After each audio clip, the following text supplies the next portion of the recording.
Let me ask you a question. And the question, because you raised it earlier about proportion. I honestly don't know what the proportionate response is. I honestly don't. I don't. I've been watching the airstrikes this week thinking... So what's your question? Well, I would ask you, if you were Israel, what would you... If I was Israel? If you were Israel and that had happened to you, what would you think would be the appropriate way for the country to respond?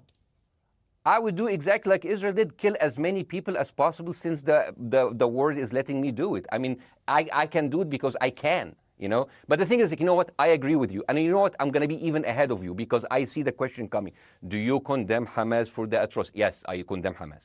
I condemn Hamas. I condemn Hamas is the source of all evil. They're a reason for everything. And you know what? Let's, for a minute, imagine a world without Hamas. Right. What will this word look like? Let's give this word a name, and let's name this word the West Bank.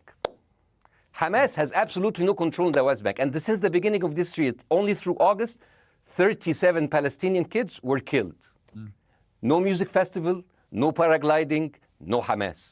Since the occupation of the West Bank, 7,000 Palestinians were killed. No music festival, no paragliding, no Hamas. I can go on and on and on and on. No, but you don't need to, because in a way you're preaching to the choir. I've followed this crisis. Oh no, you're not preaching. So the thing is, like, well, in the sense that I know that what you're saying has validity. Of course, Piers. By the way, Piers. I am at a disadvantage here. I can hear you. I cannot see you. I am in a claustrophobic room, and so please cut me some slack and don't interrupt me and interrupt my points. Sure. So, because this has to be fair. Understand. Because if you want to only hear your opinion, I can just condemn Hamas and go home. I can do that.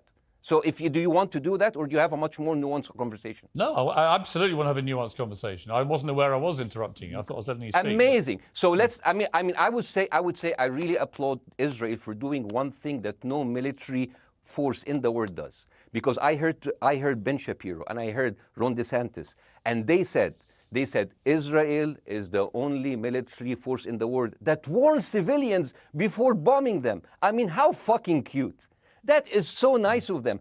Because with this logic, if Russian troops started warning Ukrainians before bombing their houses, we're cool with Putin, right? I mean, okay, Habibi, you have warned them, go invade, it's fine, you have done your job. I mean, the thing is, and I understand, and I also heard Ben Shapiro talking about Human Shield. So you remember my wife's family, they live in Gaza. So I asked them, I told them, when Israel give you the nice warning, the cute warning, does Hamas force you to stay in your home so you can be bombed and use as human shield? You know what, Hassan here, my wife's cousin, he's a loser, you know. He told me, you know, when I asked him, does that happen? He told me, no. The lying son of a bitch lied to me. I told him, you don't understand. Ben Shapiro and Ron DeSantis keep saying that Israel warned you and Hamas asked you to stay put. So I told you, he's a loser. He never kept a job. He even failed in all of the interviews to become like a human shield. I would believe Ben Shapiro. Let me ask you this, So let's go with that. No. Let's